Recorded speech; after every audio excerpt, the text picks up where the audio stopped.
최근 이웃나라 중국의 경제 상황이 심상치 않습니다.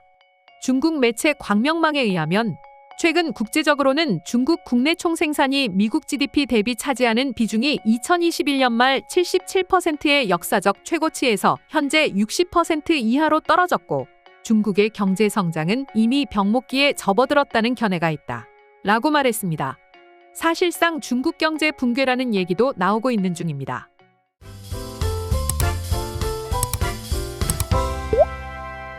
부동산이 하락한 이유에 대해선 중국의 부동산 업체에 관해 이야기를 안 할 수 없는데요.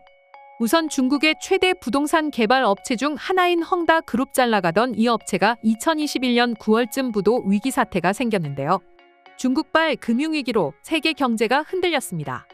그러다 작년 8월 결국 자산 총액 331조 원보다 훨씬 많은 450조 원의 부채를 버티지 못한 채 미국 뉴욕 법원에 파산 신청을 했습니다. 그 기점으로 빅구 이후엔 왕커, 바오리 발전 등 부동산 기업들의 부채가 심각해졌습니다. 그러다 보니 중국 부동산은 거품 붕괴가 왔고 집은 지어졌지만 사람은 살지 않는 이른바 유령 도시가 생겨났습니다. 중국의 인테리어 커뮤니티 투바투에서는 중국의 10대 유령 도시, 이런 지역의 집은 절대 사지 마세요 라는 글이 올라왔습니다. 현재 많은 도시가 급속한 발전에 직면해 있다. 많은 도시가 신구, 비나이 신구, 개발구, 공업단지 등을 건설하기 시작했다. 처음 건설을 시작할 때 명성도 크게 났다. 하지만 건설 후기에는 썩은 건물들이 모이는 장소가 되었다. 라며 중국 10대의 유령 도시를 소개했습니다. 그 중에서는 12둥 다이아, 9위 우란차부시 닝신구, 8위 인커우 연해산업기지, 7위 후베이성 선눈가, 6위 웨이하이 유산인탄, 5위 워들랜드 놀이공원, 4위 안우이 농산물 직거래 도시, 3위 사냐 별장지구, 2위 네이멍구 오르도스 신도시 콤바시, 1위 베이징 텐진 허베이 도시의 별장군이라고 말했습니다. 이런 모습들이 중국의 부동산 실황을 적나라하게 보여주는 대목 같습니다. 중국의 영상 사이트 호칸스핀의 부동산 현실을 알려주는 영상 크리에이터 비리지도는 동양의 하와이라 불리는 중국의 하이난에서 유령 별장을 소개했습니다. 그가 말하길 차를 운전하고 가다가 우연히 깔끔하고 예쁜 별장촌이 있다는 걸 발견했다. 하지만 운전하고 계속 가봐도 여기저기 텅텅 비어져 있었다. 결국 이 별장촌 안에 들어가 봐도 아무도 살지 않고 있다는 걸 알게 되었다. 드론으로 찍어봤을 때 풍수질이 적으로 살기 좋은 환경이고 학교, 공원 등 다 갖추어져 있지만 아무도 살고 있지 않았다. 라고 전했습니다. 자국민들도 몸소 느껴지는 부동산 경제 위기인 것 같습니다. 그 다음으로는 청년 실업률입니다. 매년 꾸준하게 오르고 있는 청년 실업률, 중국도 마찬가지입니다. 중국의 명문대 졸업생들의 취업률이 20% 안팎일 만큼 역대급의 취업난을 겪고 있습니다. 중국에선 이른바 탕핑족이라고 불리는 중국의 청년 실업자들이 점점 늘어나고 있습니다. 탕핑족은 중국의 신조어입니다. 탕핑은 평평하게 누워있기를 뜻하는 중국어이며 그 뜻의 속내는 열심히 노동해도 대가가 없는 중국 사회의 노동 문화에서는 최선을 다해 눕는 게 현명하다 라는 뜻입니다. 중국 인터넷에서 청년 세대 사이에서 큰 공감대를 불러일으키며 유행어로 자리매김하였고 우리나라와 비슷한 신조어로 M4 세대가 있습니다. 중국의 경제 전문 블로거 즈화수방은 청년 실업률은 40%를 넘기게 될까? 이번 청년 세대는 너무 어렵다 라는 글을 올렸습니다. 최근 청년 실업률 자료가 나왔고 5월 전국 실업률은 5%로 작년 5월보다 0.2%포인트 하락했다. 그러나 작년에 베이징대 경제학 부교수 장단다는 저평가될 수 있는 청년 실업률이라는 글에서 2023년에 우리의 실업률이 46.5%에 도달한 것으로 추정되었다. 라고 전했습니다. 그래서 실제로 일자리를 찾았을 때 매우 어렵다고 말했고 심지어 젊은이들이 졸업하자마자 실직하는 경우가 많아지고 있다. 라고 전했습니다. 그리고 그는 왜 취업하기가 힘든지에 대해서 분석했는데요. 그 이유들은 1. 구조적 실업 2. 교육 시스템의 불완전함 3. 경제의 둔화 현상 4. 변화되지 않은 노동법 등을 주장했는데요. 또 그는 실업은 개인에게 심리적, 경제적 압박뿐 아니라 사회와 국가 발전에도 부정적인 영향이 미친다. 라고 말했습니다. 게다가 중국은 월평균 최저임금이 매우 낮은 편입니다.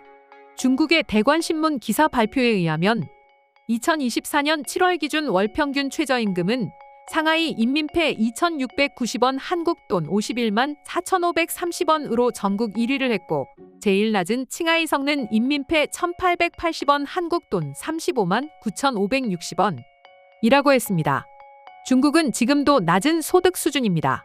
중국의 한 교육 블로거 화준소 교육은 내년 대학교 졸업생은 1,158만 명, 올해 취업률은 23.60%, 인재는 다 사용했나? 라는 글을 올렸는데요. 그는 대학 졸업생은 2000년부터 매년 증가하고 있다. 예를 들어 2000년에는 전국 대학 졸업생이 95만 명, 2022년에는 1076만 명으로 매년 새로운 단계로 내년에는 대학 졸업생이 1158만 명에 달할 것으로 예상된다. 대학 졸업생 수가 정점에 달할 것이며 취업난이 두드러지고 있는 반면 출생 인구 수는 감소하고 있으며 국가통계국에 따르면 지난해 우리나라 출생 인구는 1062만 명에 불과해 최근 몇 년간 최저치를 경신했다. 라고 말했습니다. 또한 중국의 국가통계국의 발표에 의하면 2023년 전국 인구 수는 14만 967만 명으로 전년도인 2022년보다 208만 명 감소했고, 연간 출생 인구 수는 902만 명으로 출생률은 6.39%이다. 라고 했습니다. 중국도 점점 인구 마이너스의 나라로 접어들고 있습니다. 그럼 현재 중국 상황에 대해서 중국인들은 어떤 반응을 보이고 있는지 한번 살펴보겠습니다. 신생아가 적어지면 앞으로 뭐든지 다 적어진다. 아들이 어렸을 땐 마을에 매년 학년마다 5개 반이 있었지만 작년 1, 2학년은 각 반에 26명밖에 없다. 앞으로 학교 선생님들은 실업할 것 같다. 선생님보다 학생이 적을 수도 있다. 정확히 말하자면 어쩔 수가 없기 때문 탕핑 이꼬르 어쩔 수 없음. 일자리는 점점 줄어들고 자원은 대기업이 독점하고 있다. 게다가 대기업은 사람을 많이 필요로 하지 않아 한다. 중소기업은 기본적으로 살아남을 수 없다. 망하는 곳은 망하고 사업을 시작하려는 사람은 점점 줄어들고 있다. 왜냐하면 사업 아이템을 전혀 찾을 수 없기 때문이다. 당신이 생각하는 것들은 모두 대기업이 가져갈 것이다. 일자리를 찾지 못한 대졸자들은 대부분 이상주의자다. 본인의 사회적 위치를 과대평가하고 실제 취업의 어려움을 인식하지 못해 낮은 수준에서 일을 하지 못하는 현상이 생긴다. 학부모가 대학을 졸업한 아이들의 태도를 바꾸고 신분을 낮추는 것을 돕지 않으면 원하는 직장을 구하기 어렵습니다. 제 남동생은 취업 준비를 2년 동안 했습니다. 중국 대학생이 미국보다 많다. 졸업생은 너무 많고 신생아 수는 점점 줄어들고 있다. 대학생이 취업이 안 되는 인재 낭비가 돈, 토지 낭비보다 더 무섭다. 물어볼게요. 다들 이제 아이 셋을 낳을 용기가 있나요? 지난 3년 동안 졸업한 대학생들은 너무 고생해서 번듯한 일자리는커녕 입에 풀칠할 일자리도 찾기 힘들다. 몇십만 개의 기업들이 부도가 났다. 그렇기에 중국은 여전히 큰 발전을 해야 한다. 중국은 인재도 부족하지 않지만 부족한 건 그 인재들 설 자리가 없다는 겁니다. 이건 특히나 너무 마음 아픈 현상입니다. 국가와 대기업들이 가능한 한 빨리 많은 항목에서 발전하고 개척하길 바란다. 우수한 인재가 아니라면 졸업은 실업이다. 활발한 경제 활동이 없다면 좋은 취업률도 없을 것이다. 취업난이 가중될수록 취업의 문턱도 점점 더 높아진다. 칭화대, 베이징대를 졸업한 학생들이 중학교 교사를 하고 정말 대학 입시 점수가 낭비인 것 같다. 앞으로 대학들이 무더기로 망할 것 같다. 이상으로 중국 경제에 대한 중국인들의 반응 소개해드렸습니다. 영상 끝까지 시청해주셔서 감사드리며 구독과 좋아요는 영상 제작에 큰 힘이 됩니다.